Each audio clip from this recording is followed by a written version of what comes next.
Good afternoon, ladies and gentlemen. You're still watching Qnews, bringing you the latest regional and international developments. Here are the top stories making headlines this hour. We start with Israeli warplanes striking across all Gaza governments today, with raids hitting residential areas and sites sheltering displaced families. Local reports from Deir el-Balah cited casualties in Nusayrat camp amid continued bombardment despite humanitarian warnings. Airstrikes were reported in every Gaza governorate, with a home in Nusayrat and tents for displaced civilians among the sites hit, according to Cairo News Channel's correspondent in Deir el-Balah. Civil defense teams said families were pulled from the rubble as already displaced residents fled again under fire. Humanitarian agencies warned that renewed strikes on densely populated areas risk further mass displacement and medical collapse. Israeli media later quoted an official saying the campaign is nearing completion after dozens of targets were struck. The claims could not be independently verified amid restricted access as aid groups urged immediate protection of civilians and safe corridor for relief.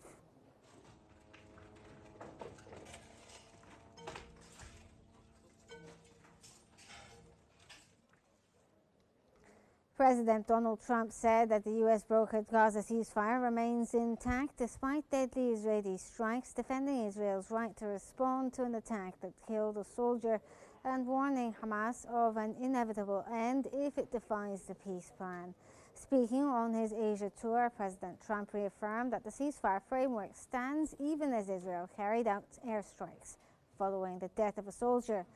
He defended Israel's right to respond while urging all parties to move towards a lasting settlement, calling Hamas a small part of a larger Middle East deal. Trump said Washington is coordinating with regional and international partners on a binding political roadmap that guarantees Israel's security, expands humanitarian access, and eases Gaza's suffering. He pressed Hamas to comply with the proposal and signaled continued U.S. diplomacy to lock in verification, aid corridors, and follow on arrangements to stabilize the situation.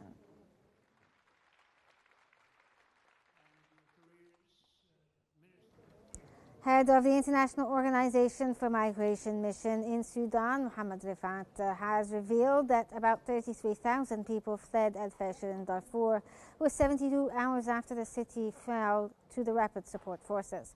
He warned that the number could reach 260,000 soon, describing horrific accounts of starvation, systemic sexual violence, and civilian executions, urging an immediate halt to the attacks.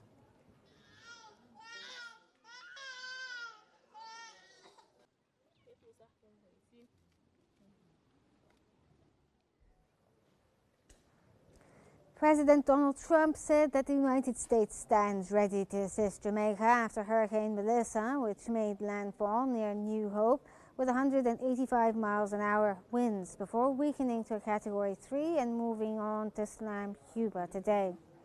Trump's offer comes as Jamaica tallied severe damage from the strongest storm on record to hit the island. Officials said St. Elizabeth Parish was underwater, with widespread outages leaving more than 500,000 without power and emergency crews racing to restore access. Melissa roared ashore Tuesday near New Hope and sustained winds around 185 miles an hour, well above the Category 5 threshold, then weakened to a still dangerous Category 3 as it struck Cuba early Wednesday. Relief priorities include search and rescue, medical support, and rapid restoration of electricity and water, with Washington coordinating potential assistance and regional partners mobilizing for debris clearance and shelter operations. Nobody knows what happened to the Israeli soldier, but they say it was sniper fire, and it was retribution for that, and I think they have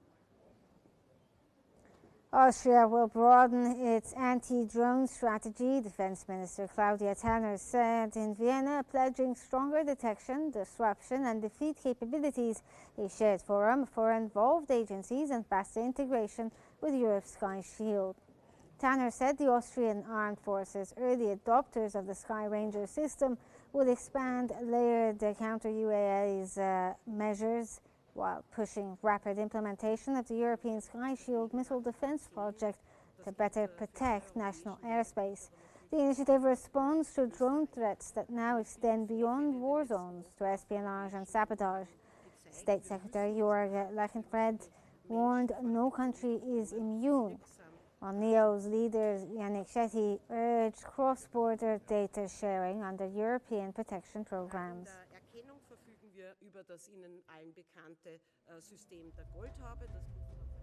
This brings us to the end of the top stories for this hour. Stay with us for continued coverage, analysis and breaking updates from across the region and around the world here on Q News.